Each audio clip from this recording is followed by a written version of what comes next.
ออคาเหมือสงได้ก็ได้เสียเขาตั้งเสียงในคณะก็วันเมื่อไหร่ก็มีนาการลีมาผักตอนได้ก็ได้เสียเขาในคณะสังว่าก่อนแล้วตีมีตื้นล่างในคณะในรัดก่อนตีมีตื้นล่างก้วยคณะตีเฮ็ดไรนั่นขนาดนะ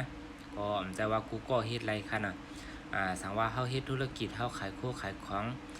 เฮามีตื้นล่างเย้ามีเงินเก็บเย้าในคณะเฮากับผักไว้ในธนาคารนั้นก็เก็บไว้ติดตัวเฮา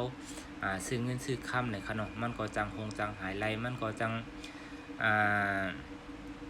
กาขันมันก็ตัวต้อนขึ้นมาอีกนั่นขนาดเนาะเอามาผักไว้ในไรขนาดใน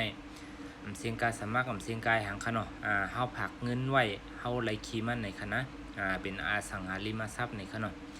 มันจึงว่าเปิ้นกะซื้อเฮือนซื้อหยังเปิ้นกะปรับปรุงแล้วก็เปิ้นเอากำไรมาปั่นเฮาในคณะไรกูวันค่ะนะจำเป็นต้องจู้ก้นจำเป็นต้องขายของค่ะนะจำเป็นต้องมาอุบมลัดจำเป็นต้องกัดต้องเขียนในคณะเฮาแค่เอาเงินเฮามาวางก็เฮาก็เปิดกินกำไรมันจึงนั่นค่ะง่ายๆค่ะเนาะพอสนใจใครเห็นหู้ใครเขาเลยเพี้ยนด้วยในคณะก็ต้องตักสอบถาม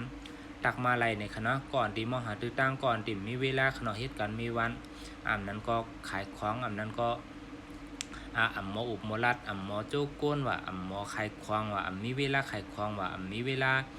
โจ๊กก้นว่าเจ้ในขณะก็อันในจำเป็นต้องขายควางแล้วก็จำเป็นต้องโจ๊กก้นในขณะกูก็สามารถเฮ็ดไรหมดในขณะ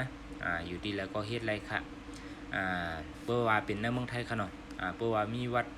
ทร38ในคณะปุ่มมีวัดทร38ได้ก่อมเฮ็ดไรขณะต้องมีเลข13หลักในคณะก็ปูว่ามันถูกต้องตามกฎหมายในขณะจะว่าก้นเจริญจรามาเฮ็ดไรจังหนังคณะก็อันนี้ก็หลีตีค่ะเนาะหลีตัวนึงค่ะมันติดหลังขึ้นมาในคณะเผื่อสนใจใครเลขเพี้ยนเผื่อสนใจใครเข้าถ่อมในก็ต้องตักสอบถามจำกันไรในคณะก็อันนี้ตัวข้าวก็เฮ็ดมาข้าวตั้งไหลเลื้อนเนี่ยค่ะเนาะก็ดีตีในคณะก็มีปีนั่งอันนั้นก็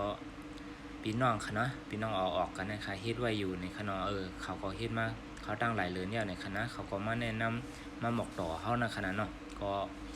มาก็เกี่ยวขายของโลขายของโลโจก้นโลเฮาโลเฮ็ดหางขายแล้วว่าเฮาเอาเงินเฮามาวางลุ่มๆนี่เฮาก็ไปกินดอกมันจังนะคณะอันนี้ยุ่มยำเลยค่ะบริษัทถูกต้องตามกฎหมายในคณะพาสนใจที่มีเงินเก็บในคณะจังกะเฮ็ดให้มันตัวตวนมาจึงหือในคณะก็เอาเงินมาวางนั้นในไรค่ะสังว่าเฮาใครถอนออกขึ้นในก็ถอนออกขึ้นไรกำเร็วคณะเฮาแจ้งลงนาก่อน60วันในคณะถอนออกมาขึ้นไรเงินเปียงเก่าในคณะเปิ้นฮักสั่งคณะ